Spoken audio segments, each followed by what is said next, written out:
The Christmas season that we enter into, we're still in the midst of Advent, where we're waiting in joyful expectation for the coming of the Savior.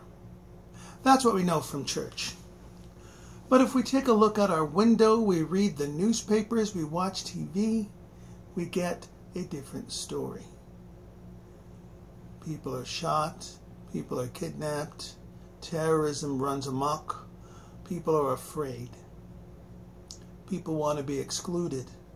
They want to ban people from coming to the U.S. They want to fight about Black Friday. They want to fight about all these things. Our world is in chaos, right? And then we roll on top of that what we normally do for our holiday experience. Myself, I'm a Black Fridayer in the U.S. So I rush out, shop, beat the crowds, have a grand time. But this year, something is drastically different in my experience this year of the season that we are in. It really is a time to wait, to be still, to rest and catch your breath.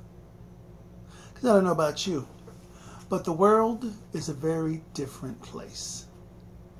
It's full of issues, it's full of problems, and we can get overwhelmed. Oh my God, what are we supposed to do? Or we're in the midst of our holiday activities and, oh my God, I gotta get some more paper, some more bobbins, some more ribbons, some more stuff.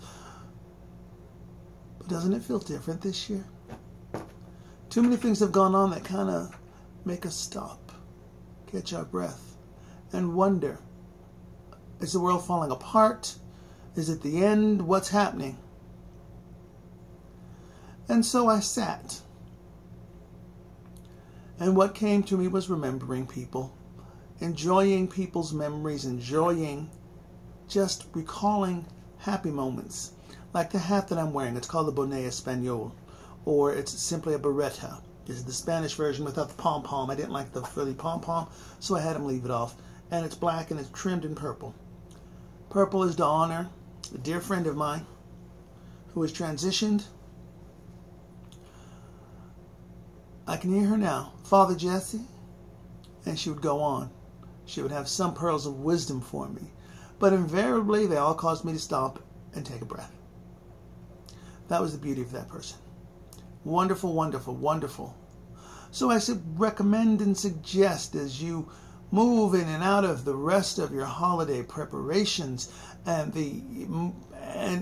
we deal with what's going on in our world and our locations, from flooding in Chennai to the tragedy of Paris, to the unfolding of things here in the U.S.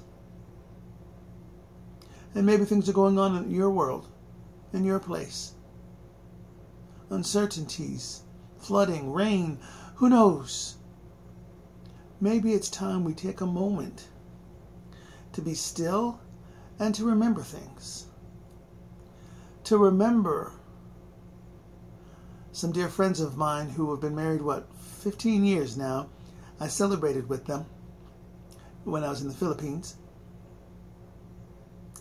To remember people who have transitioned. Bishop Jackie Pound, the marvelous female bishop who gave me my altar that I use in my worship. Miss Johnson, that's all I need to say, is Miss Johnson, and you know the rest. To remember our families and our loved ones. But most of all, to sit still and know that the Christ, how you understand the Christ, is alive and well within us as we celebrate and prepare to acknowledge and remember the incarnation, his enfleshment in the world. Yes, things look bleak and scary. Things look confusing, and we have rightfully stress.